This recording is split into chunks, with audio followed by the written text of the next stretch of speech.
Hey, architecture firm owners and emerging leaders. Get ready for unparalleled insight into the development of a world-class architecture firm and a worldwide organization driving the digital transformation of the design and construction industry.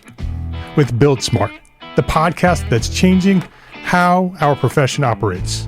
We share the incredible stories behind innovation in the building industry with my friend and co-host, Patrick McLeamy, FAIA, former CEO of the international architecture firm, HOK. You know, Yamasaki's office or firm lasted during his lifetime. And when he passed away, I think that was the end of the Yamasaki office.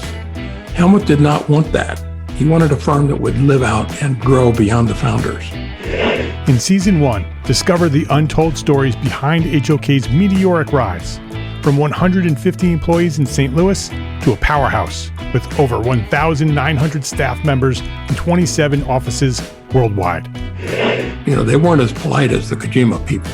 That was just boom. And anytime you have a creditor, whether it's Kojima or the bank, that wants their money, unless you can raise money someplace else, you are out of business. Bankrupt. And hold on tight for Season 2, where Patrick takes us on a new adventure as chairman of Building Smart International, shaping the future of digital transformation in the design, construction, and operation of built assets. Ian Howell, Ken Harold, and I, Ken was my technical representative from HOK. The three of us took a tour of Europe of 5 cities in 5 days. Very busy time. Simply follow the link in the show notes to subscribe to Build Smart now and uncover lessons that will transform you and your architecture firm.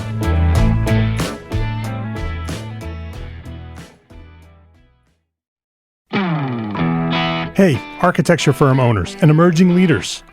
Get ready for unparalleled insight into the development of a world-class architecture firm and a worldwide organization driving the digital transformation of the design and construction industry.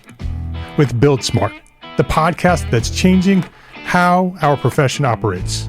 We share the incredible stories behind innovation in the building industry with my friend and co-host, Patrick McLeamy, FAIA, former CEO of the international architecture firm, HOK. You know, Yamasaki's office or firm lasted during his lifetime. And when he passed away, I think that was the end of the Yamasaki office. Helmut did not want that. He wanted a firm that would live out and grow beyond the founders.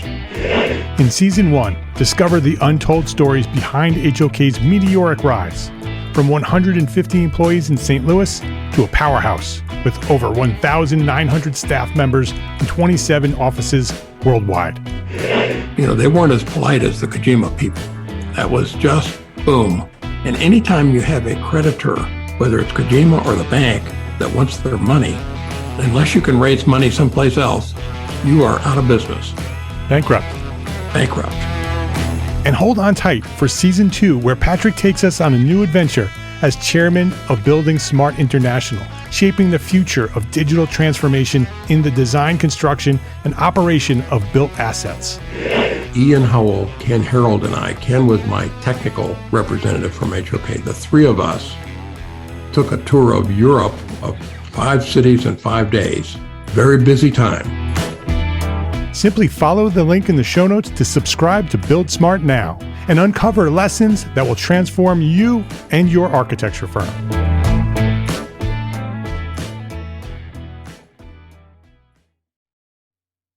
We know that running a small firm is tough, and ending the year with a profit may be even tougher. That's why we created Profit for Small Firm Architects. It's a 3-module digital course, and it's available to you for free right now by visiting EntreArchitect.com/free course. This is EntreArchitect Podcast, episode 114.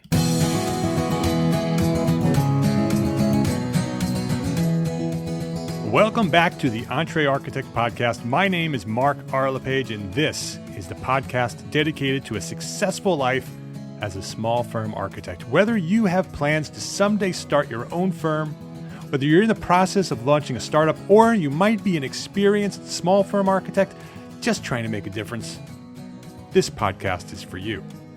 My goal is to inspire you to build a better business so that you may pursue your purpose with passion and live the life of your dreams.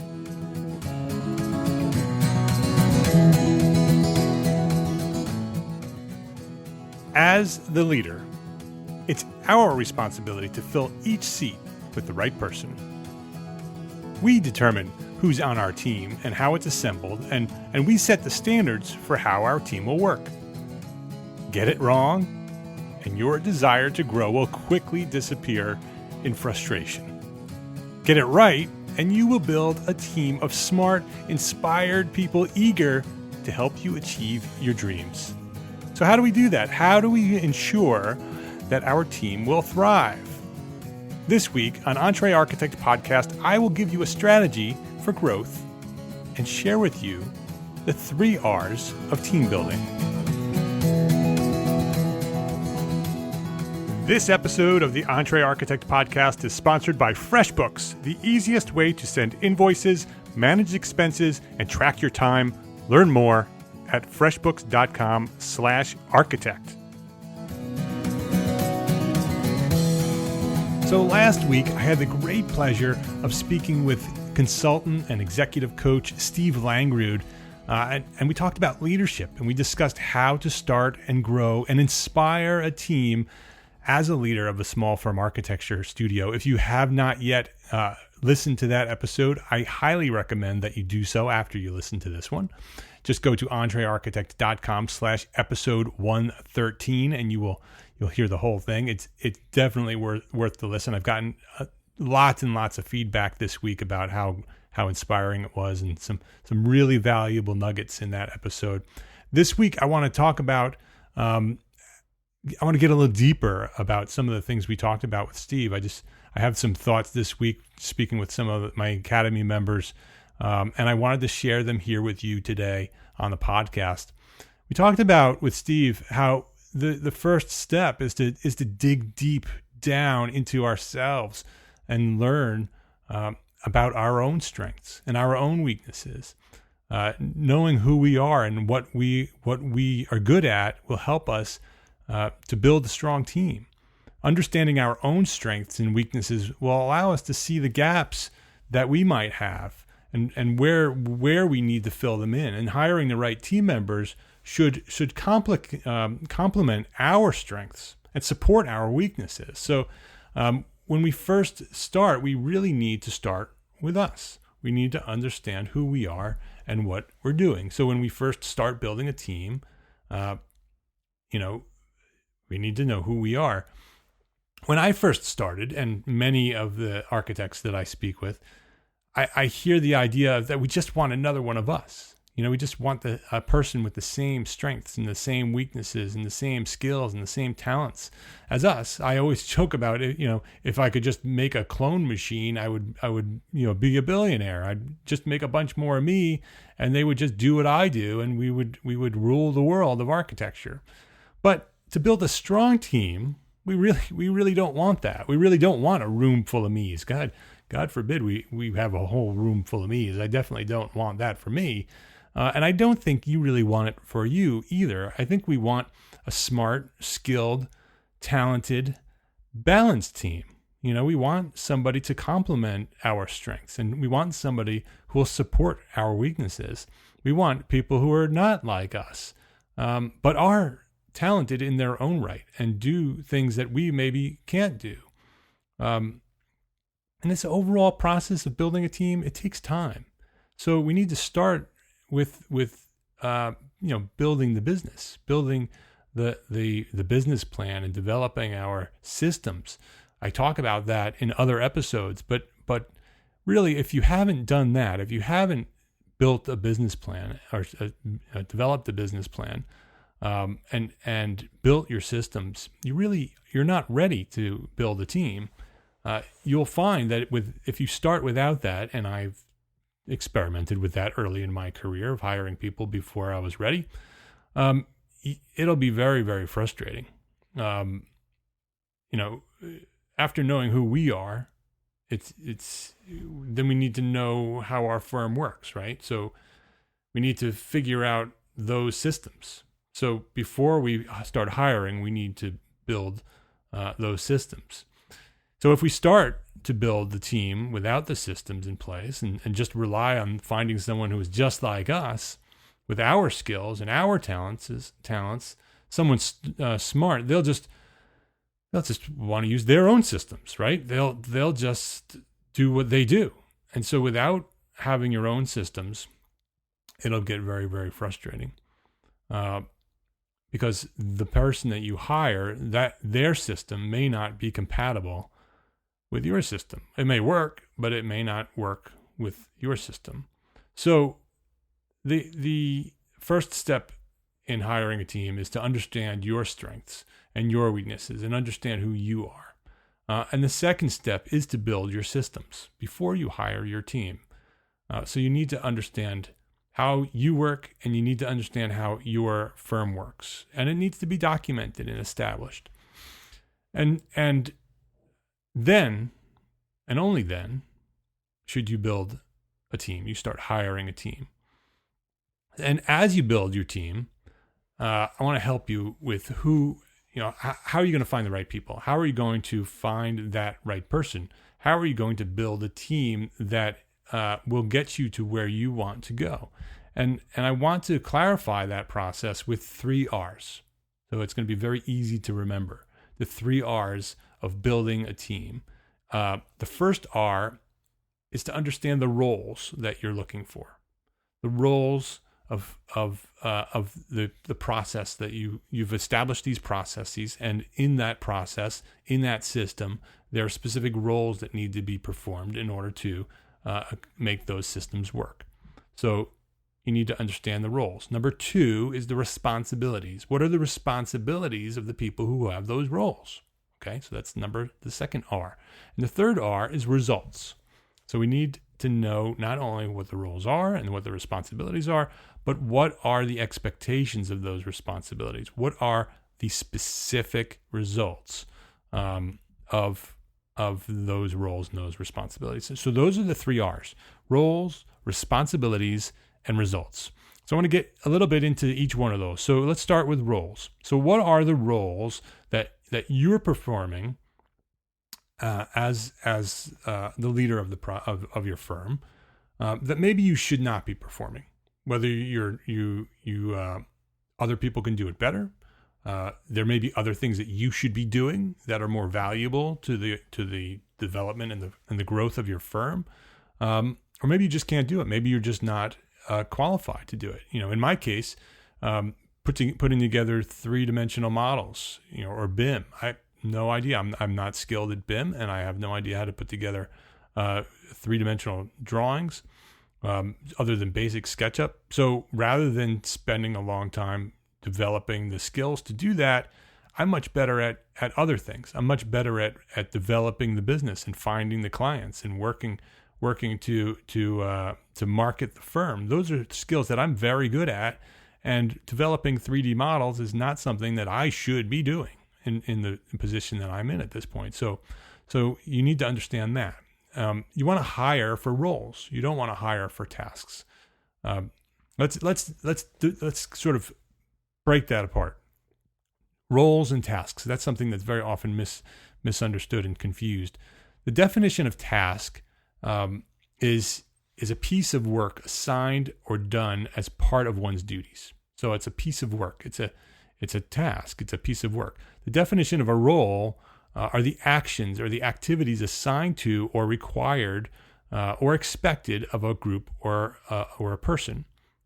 So the definition of role is actions. Okay, it's the actions or the activities of a specific person.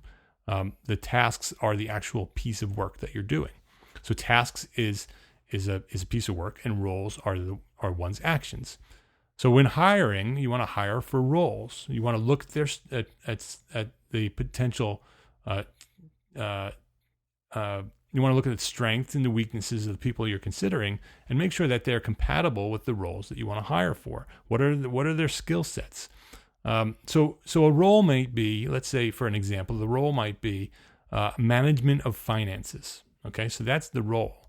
And the tasks for that role might be preparing invoices and paying bills and preparing budgets, and developing strategic plans. Those are tasks of the role of management of finances. So you want to understand all the roles within your firm. So you've developed these systems. You know how these systems work. Now, what are the roles in order to perform those systems? And you need to understand all the roles for each system in your firm.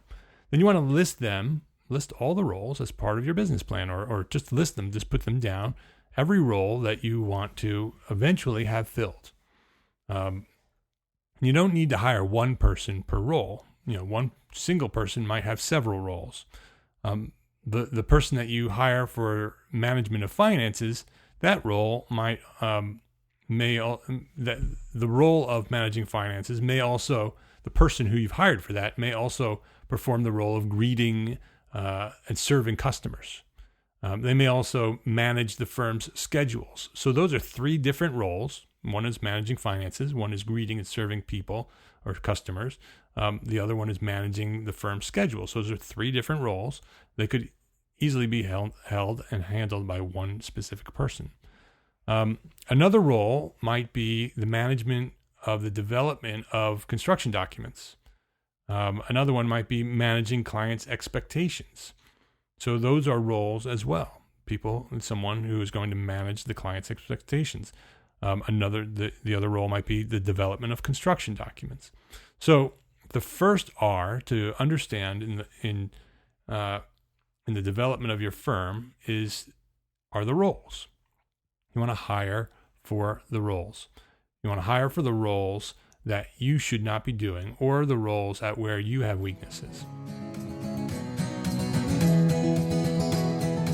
Let's take a quick break here to say thank you to FreshBooks for their support as a platform sponsor of EntreArchitect, because as a platform sponsor, FreshBooks has provided funding and support for our overall mission here at EntreArchitect. They recognize the need for small firms like us to build better businesses in order to be better architects. FreshBooks is the easy-to-use accounting software designed to help us small firm owners get organized, save time, and get paid faster. It takes care of invoicing, expense tracking, estimating, reporting, and it all happens out on the cloud, so you have access to your information from anywhere that you have access to the internet.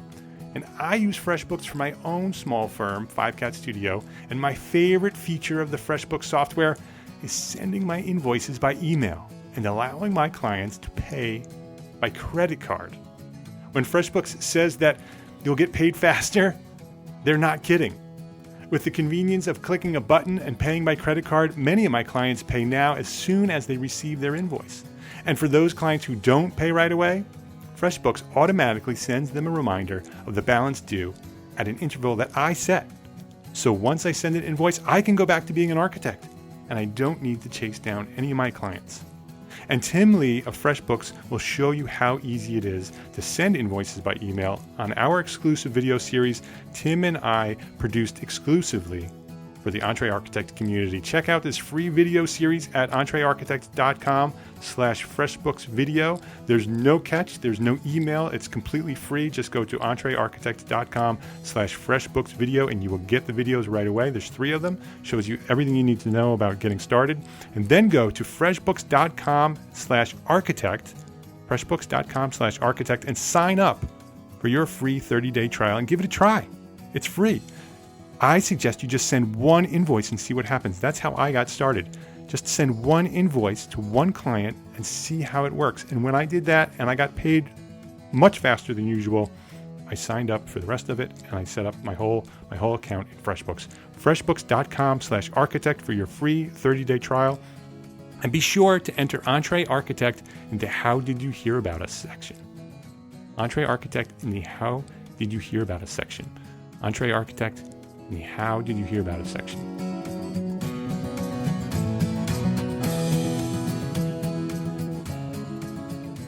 The second step, the second R in this process is responsibilities. So once you've established the roles and you've determined what role you're going to fill next, because now you're looking to build a team, you've built your business plan, you've created your systems, you've established the roles. Now you're going to pick one of those roles or several of those roles, and you're going to look for a team member to fill those roles. That team member, you may already have a team, and that those roles might be filled by somebody already on your team who are not performing those roles right now, or you might be hiring a new person for your team who are going to perform those roles. And so what are the responsibilities of those roles? So once you've set the roles, what are the responsibilities for each one of those roles? And here, this is where communication is critical as you build your team. What are the responsibilities for your role? This week, I wrote a blog post over at EntreArchitect.com/blog. You'd be able to get to the whole blog. But this week's blog post is 17 essential elements of successful teams. And it's my experience over the years of being a leader of a small architecture firm. These are the things that I've learned. These are the 17 essential elements of successful teams. What made the teams successful in my experience, as well as what are some of the things that didn't make my teams successful? What are the essential elements that keep those things that don't make successful teams away? So check that blog post out. I think you'll like that. But the number one essential element in successful team building is communication. To be able to clearly communicate what you want someone to do and the expectations of each member of your team. So communication is critical. So when you hire for specific roles, that role must come with specific documented responsibilities. So you need to write down what are the specific responsibilities for the role that you're hiring for. So maybe you're hiring for the managing of finances. Let's go back to that example, managing finances. So the responsibility of that role might be to communicate the status of the financial health of your firm on a weekly basis. So that's the responsibility, or one responsibility of that role of the person who is managing finances. Again, tasks are different. Tasks for that responsibility might be to publish profit and loss statements, might be to publish balance sheets to review each week. So the role of managing finances comes with the responsibility of communicating the status of the financial health of your firm. Okay, so that might be one responsibility of that role. So make sure that's written down. What are all of the responsibilities of the role that you're trying to fill? The role and the responsibility is established by you. You decide what the role is, and you decide what the responsibilities are, and that is established by you as the leader. The tasks required to perform the work should also be established by you, but those systems, that's all part of your systems. The tasks required to perform the work is part of your systems. But you have to, the systems will evolve. The process will evolve. The role and the responsibilities pretty much stay the same. In your system, there are roles and there are responsibilities within those roles. But the tasks of how that work is being performed essentially, initially may be set by you in your systems, but your team may find better or more efficient ways of performing that work, and you need to be open to those possibilities, and your system may evolve. And so the tasks evolve, and the roles and the responsibilities do not. And so responsibilities, they need to be documented, they need to be established, they need to be understood, they need to be very clearly communicated, verbally and in documentation. So those are the first two R's. The first R is roles, and the second R are the responsibilities. So now the third role are the results. And the results are really what matters most. The results are we set the roles and we communicate the responsibilities, but the results will determine whether our team is succeeding or not, right? They may be doing the role, they might be performing the responsibilities, and maybe the results are not being met. You need to document, just like the responsibilities, you need to document the roles, or document the results for each role. What are the specific results that you want to happen from this role? What do you expect this role and responsibilities to look like? Black and white. This will allow you to have a black and white gauge on whether or not your team member is performing the role that you've assigned to them as expected. These are the results. You either met those results or you didn't meet those results. The expectations are clear, and the specific results either happened or they didn't happen. And so developing construction documents, go back to that example. The results might be that the project was sent out for bid on time as per the schedule. That might be a specific result. On each project, did the project go out on time? Yes or no? Another result that might be whether the project was built with a specific number of change orders, less than a certain number of change orders. So that will require a certain level of documentation in your construction drawings. What are the result? The result is maybe the project was completed with less than 5 change orders. That's the result. Or maybe the bids came in within a specific limited range. So the budget was a specific number. You prepared a set of construction documents that were intended to be built for that specific budget, and the bids came in all within a certain percentage of that expectation. That might be another result that you expect. There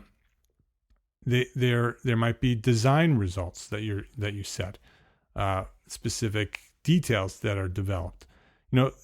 The specific results that you want to occur from the role that you're setting. These results are all dependent on the quality of the construction documents that we're talking about, right? So, and it's the responsibility of the team member who has that role to make sure that those results are met, right? So the results, you have to document them, you have to make them clear, and they are set. So as you prepare to hire the next person on your team, you want to establish these results, and you want to follow these 3 R's: the roles, responsibilities, and the results. That's how we're going to get the right people in the right seats. You want to document each role, list the responsibilities for that role, establish the results that will determine whether or not the responsibilities have been met, right?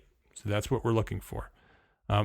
This document should also be reviewed by the team member fulfilling that role and signed that they agree with the responsibilities and the expected results. So this becomes sort of an agreement that when you're hiring this person for this role, here are the agreements. And so when you hire somebody, there might be several roles that they're going to fulfill. And so there might be several documents that they are reviewing and agreeing to. Then when you have performance reviews, this document can be used as a communication tool during that conversation on whether they've met those results or not. It'll make that difficult discussion with somebody on your team who's not meeting the results much easier. You can bring out this document that everybody agreed on when we first started, and either they've met the results or not. You can pull that sheet out and say, okay, did we meet these results or did we not? And if you did not, then you can have a conversation about how do we need to adjust the process? How do we adjust the system? Or maybe how do we adjust the role or the responsibility to help them meet the results, how to meet the expectations. So this document not only helps you hire your team, but it helps you refine your team.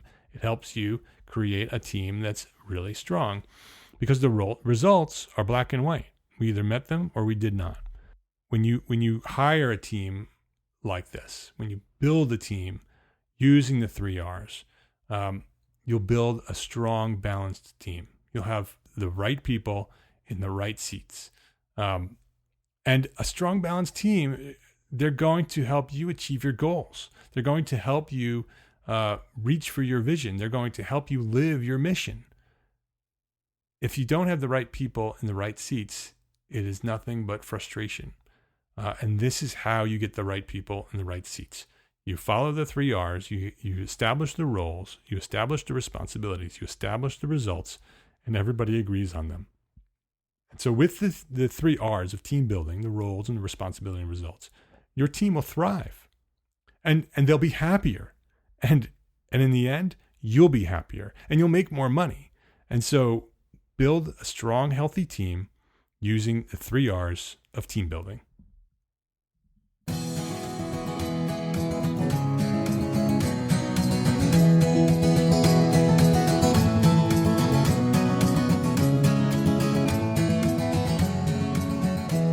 All throughout this month of March 2016, we are writing about and talking about the theme of leadership over at the blog at EntreArchitect.com/blog, or right here at the podcast.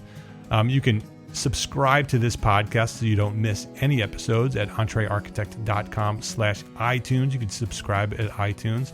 And we'd love a review or a rating over at iTunes. So you can just go over there, EntreArchitect.com/iTunes, and leave us a review or a rating.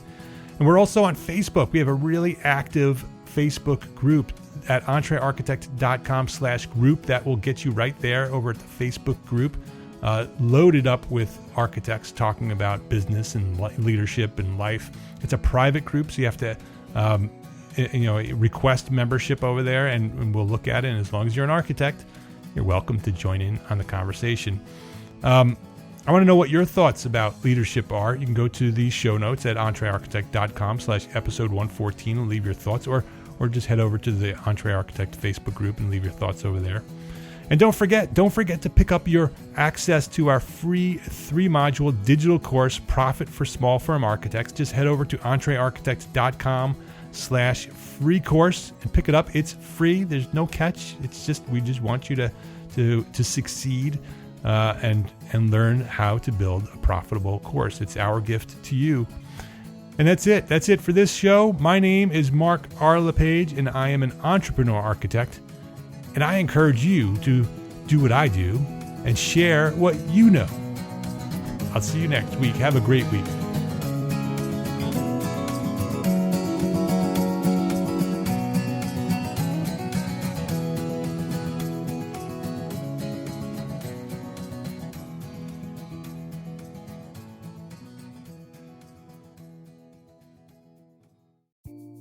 Imagine earning continuing education credits while doing exactly what you're doing right now. Well, you can. Gable Media has revolutionized the way you earn your continuing education credits with a groundbreaking approach. Forget running around town and scouring the internet for credit-worthy courses. Fulfill your CE requirements effortlessly by listening to engaging podcasts just like the one you're listening to now. Our podcasts are designed to educate, entertain, and inspire, all in a user-friendly environment. But wait, there's more. Architects, Gable Media is also approved as an AIA continuing education services provider. Upon completion, we handle everything, from reporting your hours directly to the AIA to storing your certificates in your personal Gable Media profile for your self-reporting needs. So follow the link in the show notes and start earning your credits in the most innovative and entertaining way possible with Gable Media. Attention architects and creative minds, get ready to supercharge your brand with Build Your Brand, the podcast that's unlocking the secrets of branding success for creatives. Hey there, it's Mark R. LePage, founder of EntreArchitect, and I'm inviting you to join my friend, architect marketing expert Jeff Eccles at Build Your Brand podcast, where he explores the captivating stories of the world's top brands and transforms their lessons into powerful moves for small firm architects and creatives like you. In Season 1, Jeff shares the thrilling tale of Southwest Airlines, where he dissects their journey to the summit and distills it into strategies tailor-made for you. It's important to keep in mind that companies like Southwest compete in the real world, just like you, and face real-world challenges, just like you. You might be surprised at how similar those challenges are to the struggles that you grapple with on a day-to-day basis. Don't miss out on your blueprint for success. Subscribe, tune in, and let's build your brand together. You may have noticed that the very best brands in the world are also known for having somewhat unique corporate cultures. That's often the glue that holds everything together when they encounter those rough spots. We don't do it because it inconveniences the passengers to whom we are primarily dedicated, the short haul, frequent flyer. Follow the link in the show notes to subscribe to Build Your Brand today. Remember, no matter the size, the journey's the same. Your brand's journey to the top starts here.